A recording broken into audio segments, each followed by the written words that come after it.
প্রতিশ্রুতি নির্বাচন আমি করি না। আমাকে অনেকে অপছন্দ করতেই পারে, দোসর বলতে পারে। তো এটা নিয়ে তো আর আমি বসে থাকলে হবে না। নির্বাচন কমিশন এই নিরাপত্তাটা আমাদের দিতে পারবে না। প্রতীক তো আমার দল থেকে আমাকে দিয়েছে। আমি এনার কাছে ডিসি সাহেবের কাছ থেকে তো প্রতীকের জন্য আসি নাই। এটা তো আমার দলীয় সিদ্ধান্ত, দল আমাকে দিয়েছে, সেটা উনি অ্যাকনলেজমেন্ট করে দিয়েছে আমাকে যে না, আপনাকে দল থেকে দেওয়া হয়েছে। ঠিক আছে, এটা শেষ। আর নির্বাচনের যে প্রতিশ্রুতি নির্বাচন আমি করি না, কোনো সময় করি নাই। আমি এর আগেও 3বার এমপি ছিলাম। আমি প্রতিমন্ত্রীর দায়িত্ব পালন করেছি স্থানীয় সরকার পল্লীউন্নয়ন সমবায়। আমি কোনো সময় প্রতিশ্রুতি দিয়ে নির্বাচনের কথা বলি না, কারণ এটাতে হয় কি, আমি কালকে সকাল বন্ধ থাকবোই না, আল্লাহ ছাড়া কেউ বলতে পারে না। সুতরাং আমি একটা কথা বললাম, পরে থাকলাম না, এটা ইনডিসেন্ট হয়, এটা ভালো হয় না, গণতন্ত্রের জন্য এটা ভালো না। আর নির্বাচনের সময় এটা হয়তো আমরা আমাদের স্বার্থে বলি, কিন্তু অনেক সময় পরে করা যায় না, মনে থাকে না। সেই কারণে আমি আমার কোনো প্রতিশ্রুতি নাই। প্রতিশ্রুতি এইটাই যে আমার এলাকায় আমি দাঁড়িয়েছে, সেখানে আমি চাই যে আমার এলাকার সন্তানেরা, ছেলেরা, তারা একটা ভালো চাকরি করুক, ভালো জায়গায় থাকুক। তিস্তা বহুমুখী যে প্রজেক্ট আছে এইটা কার্যকর হোক। এটা হলে আমাদের ছেলেদের আর বাইরে চাকরি করতে হবে না, আমরা তাদের এখানেই অ্যাকোমোডেশন দিয়ে দিতে পারবো।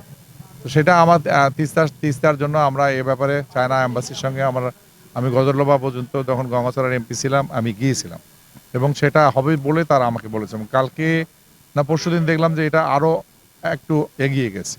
সুতরাং এটা যদি হয়, তাহলে আমাদের এই তিস্তা বিধৌত যে এলাকাগুলো আমরা যে বারংবার আমরা ক্ষতিগ্রস্ত হয়েছি, এটার একটা আমরা দেখে যেতে পারি কিনা আমরা জানি না, তবে আমাদের পরবর্তী প্রজন্মরা ভালো থাকবে ইনশাল্লাহ। ইলেকট্রা এয়ার কন্ডিশনার কম বিদ্যুৎ খরচে দেবে অধিক শীতলতা আর সেভিংসও হয়ে যাবে। তাই এক ভালো, মাঝে মাঝে আমাকে আসতে দেয় না, আবার কোথাও ব্লক করে।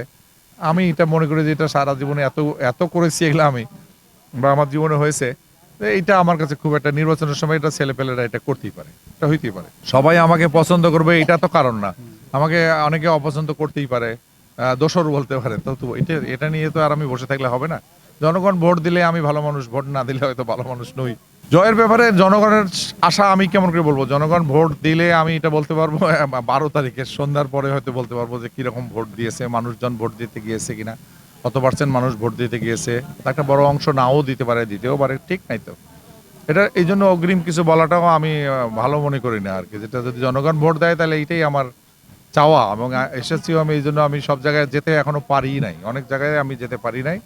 আজকের থেকে চেষ্টা করবো সব জায়গায় যাওয়ার জন্য। ফেয়ার অ্যান্ড ফ্রি ইলেকশন দিকে যাচ্ছে তো। এখন যতক্ষণ পর্যন্ত বাধাগ্রস্ত হবে না, নির্বাচন কমিশন হবে না, ততক্ষণ পর্যন্ত হয়তো বলা যায় না যে নির্বাচন হবে না।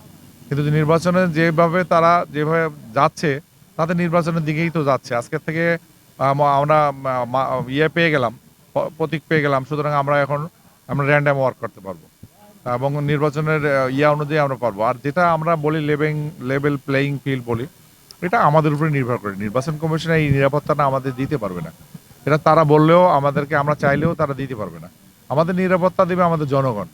সুতরাং তারা যখন নিরাপত্তা দেবে, তখন আমি মনে করি যে আমরা নিরাপত্তাহীনতায় ভুগি না। তবে বাধা দিতে পারে, এই বাধা দেওয়াটা মানে অনিরাপদ নয়। আমি কালকে রাত্রে কিন্তু রাজীব সাহেবের বাড়িতে, আপনারা একটু আগে দেখলেন যে আমি তার বাসায় গিয়েছিলাম রাত 10টার সময়, ভোট চাইতে গিয়েছিলাম। তা আমি ভোট চাইতে পারি, একটা ভোট চাইতে পারি না? অন্তত কিছু শিখাই দিয়ে যাই তো, আমাদের বয়স তো হয়ে গেছে।